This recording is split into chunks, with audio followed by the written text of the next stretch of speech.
Hey guys, and welcome to the final day of the reading rush. It is Sunday, day 7. Your girl's tired. I can't wait to stop vlogging, but I also at the same time am gonna kind of miss it because I've liked doing these. But it is actually already after 3 in the afternoon. I did work this morning, so I just got home. And it was a longish, hot day at work, so I'm very tired. But, update for you guys. I am almost exactly halfway through House of Salt and Sorrows, and so I'm on chapter 21. I'm 204 pages in, so this is the last goal that I have for today, is to finish these last 200 pages, which I think will be very doable considering that I read 200 yesterday and I was doing stuff yesterday. So this is the goal for the rest of the day, but I do have an update for you guys because I listened all the way through a book today while I was at work. So here are thoughts on a random book that does not apply to any challenges and doesn't really apply to like anything to do with this reading rush, readathon thing that I'm doing, but I just needed an audiobook to listen to while I was at work. So I actually listened to Are You Okay by Katie Morton. This is a nonfiction book about mental health and therapy and things of that nature.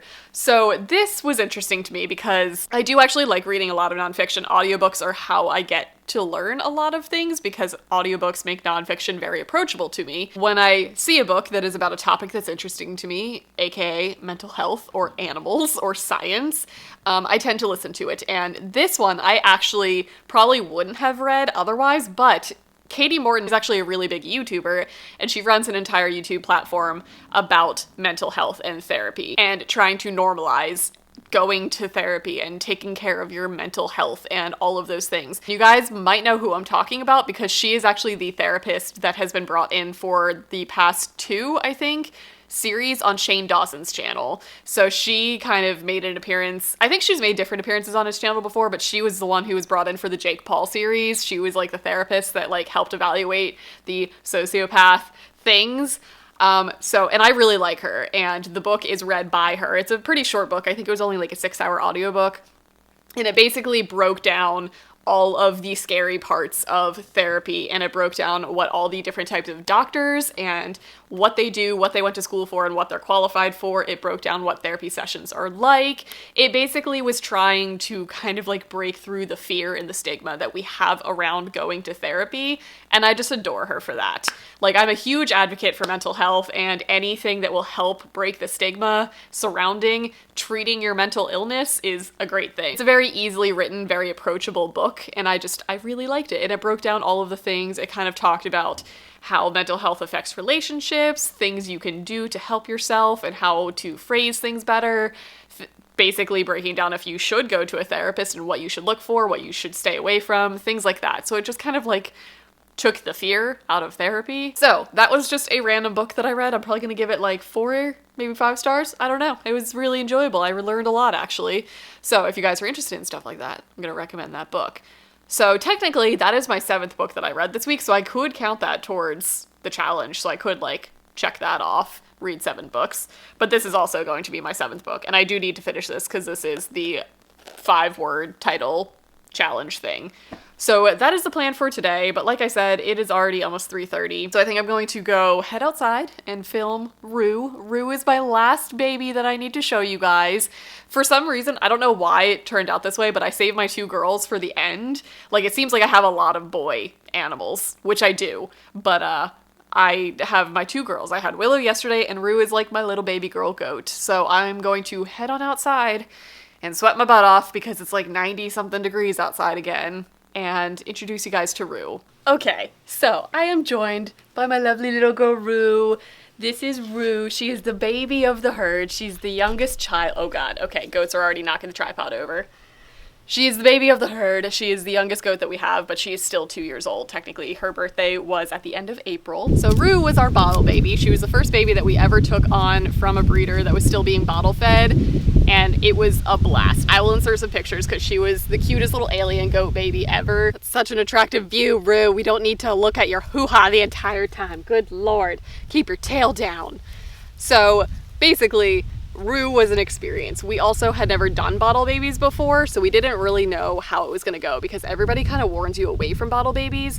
One, they end up being super people oriented, which is so fun. Obviously, she grew out of that.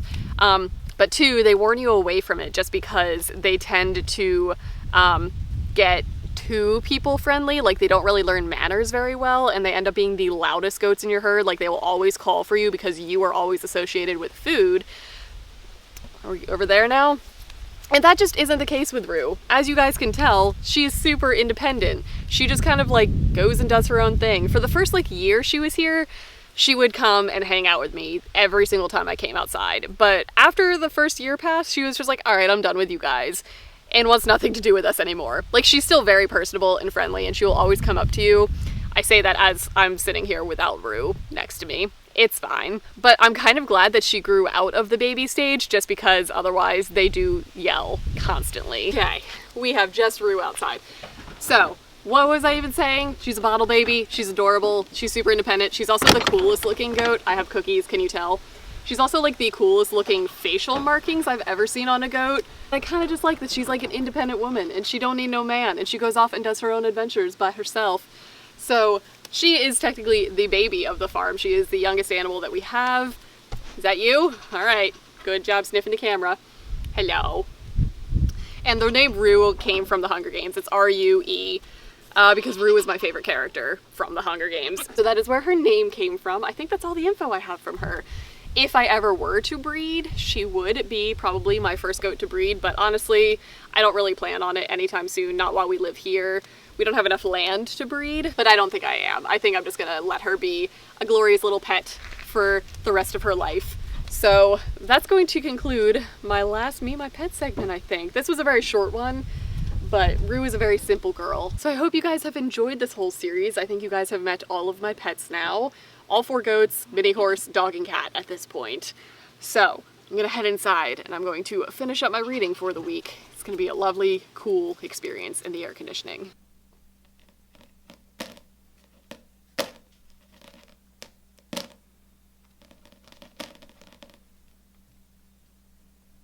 I interrupt this reading vlog to introduce you guys to the best summer dessert in the entire world. It is not attractive. I am aware of that fact. This is what I call a SewHappyStitchHappy, which is literally just the name of the pasta that is in this. Other people call different versions of this like ambrosia salad or heavenly salad.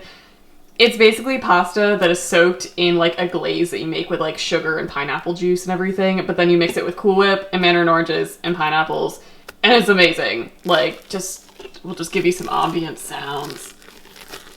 Oh yeah. I'm gonna eat my weight in this now. This is my dinner for tonight.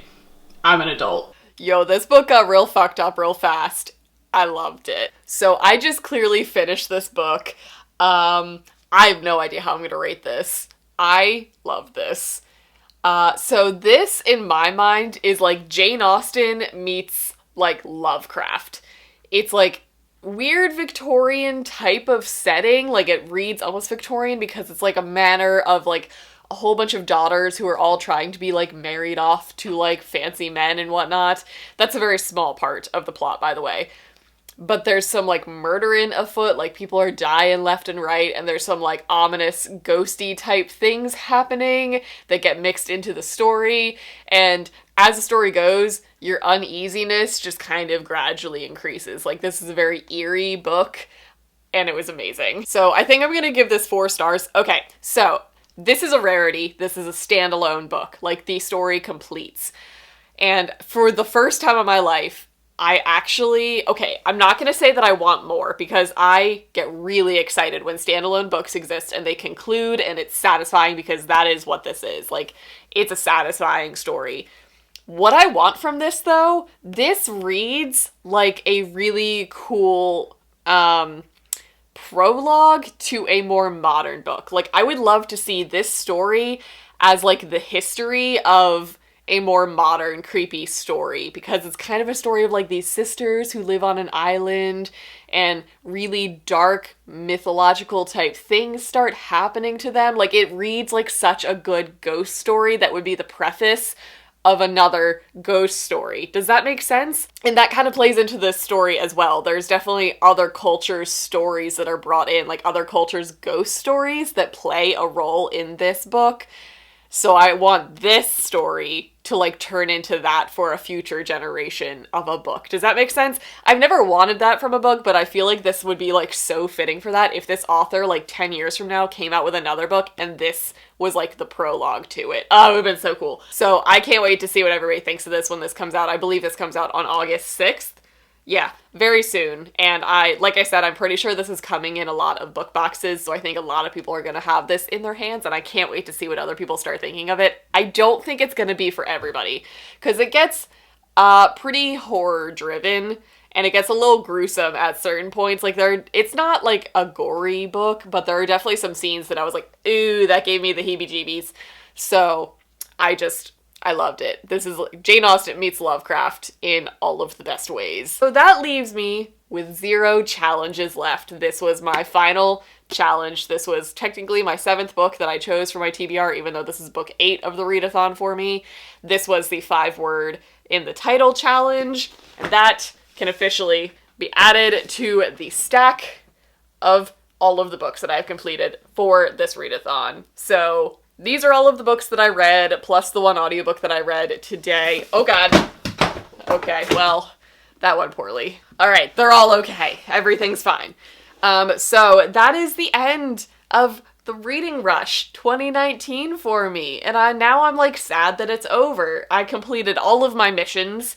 This is not a video game. I completed all of the challenges, and I'm quite proud of myself. So that's going to be it for my Reading Rush vlogs. I hope that you guys enjoyed it. I hope you guys enjoyed meeting all of the pets, and I will be back to regularly scheduled programming in like a couple days. Give me some time, because I'm very tired of filming and editing things. So my end of the month, beginning of the month things will probably go up slightly late. I need to take like a day off from being in front of the camera. Like, I need to sleep and I need to do things other than filming and reading. So I will see you guys in my next video. Thank you so much for watching. I hope you guys enjoyed, and I can't wait to get back to my normal videos. I'll see you then.